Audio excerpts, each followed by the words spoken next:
Bonjour, cette semaine on se retrouve pour parler du flash intégré au boîtier. Alors s'il n'est pas utilisé pour les prises de vue en studio, c'est que ce type de flash possède une surface éclairante très petite et donc va générer des ombres très dures.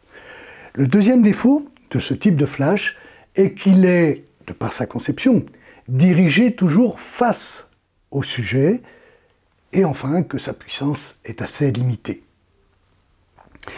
Je vais d'abord vous décrire la scène que l'on va utiliser pour nos tests.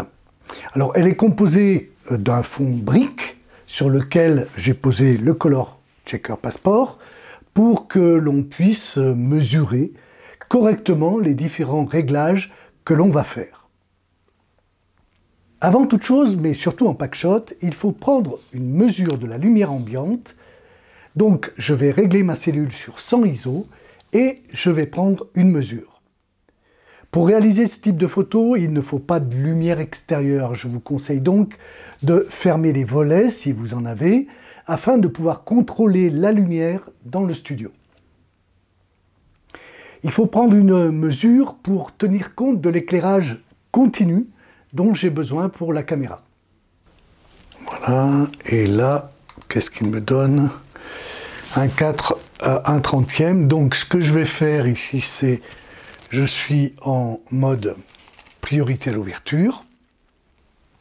Donc ici, ce que je pourrais avoir de mieux à proposer, c'est 4,5.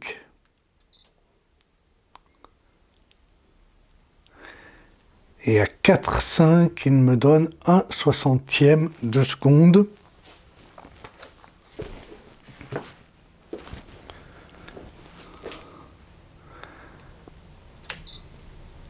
Alors je vais faire ma première photo. Et on va regarder, donc elle est un peu sombre, hein. Mais pas tant que ça finalement. Comme c'est un petit peu sombre, en fait, ce que je peux éventuellement faire, c'est venir ici dans les fonctions, correction flash, et ici je vais mettre un diaph de plus de puissance au flash. Alors ça c'est sur tous les appareils photo, hein, à partir du moment où il y a un flash intégré. Donc je vais réessayer.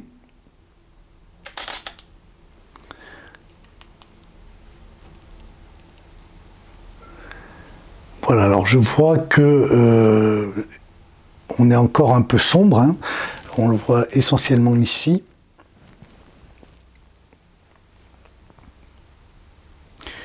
Donc je vais mettre un petit peu plus encore. Je reviens ici dans mes fonctions et puis je vais mettre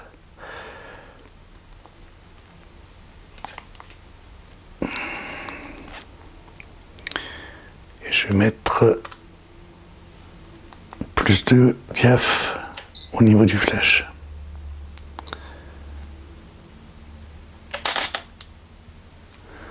Voilà, si je mets 2 diaph, on est quelque chose qui est à peu près correct. Alors pourquoi je dis à peu près correct? Parce qu'en fait, mon flash, c'est pas suffisant en fait, hein. Mon flash est trop peu intense. Donc la seule solution que j'ai là, puisque je suis au maximum, c'est d'avancer un petit peu ici. Donc je vais refaire un petit peu mon cadrage. Alors je suis toujours à plus 2 hein, en réglage d'intensité de flash. Et là on voit que c'est meilleur, juste pour une raison, tout simplement parce que je me suis approché un petit peu et que ce petit bout de flash, faut bien voir que c'est qu'un tout petit bout de flash hein, qui travaille là. Donc le flash intégré au boîtier, oui, mais pour du dépannage. Le flash intégré au boîtier, pour vraiment faire du packshot, c'est pas l'instrument qu'il faut. Donc on verra dans les prochains tutos eh bien, comment on peut améliorer ça avec d'autres instruments qui nous permettront d'avoir des flashs qui vont nous permettre évidemment de faire du packshot, du vrai packshot. Alors on va reprendre des photos, cette fois-ci en mode manuel.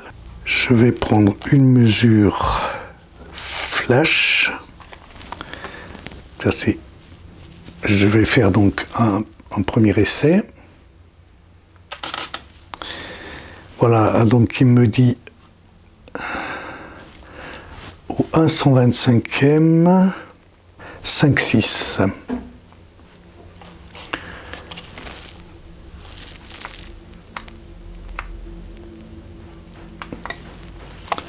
Cinq, 6 et 1/3.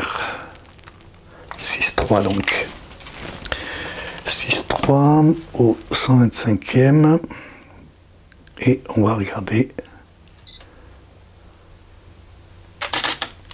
Voilà, alors ce que je peux faire, éventuellement, là-dessus, c'est revenir ici, venir dans les ISO, et puis passer à 200 ISO. Ça me fera gagner donc un diaph.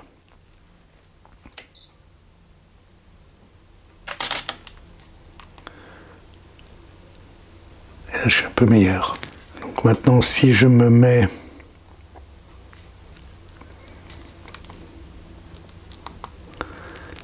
à 400 ISO, sans rien bouger,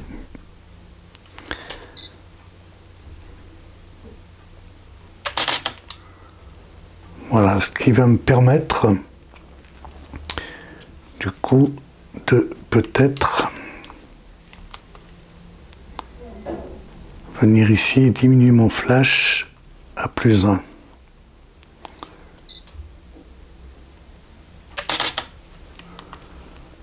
On est pas mal là. Voilà, c'est tout pour aujourd'hui. Si vous avez aimé ce tuto, n'oubliez pas de mettre un pouce bleu et puis abonnez-vous à la chaîne YouTube pour voir les prochains tutos où on fera cette fois du packshot avec des instruments d'éclairage de packshot. À bientôt et puis en attendant, faites des photos.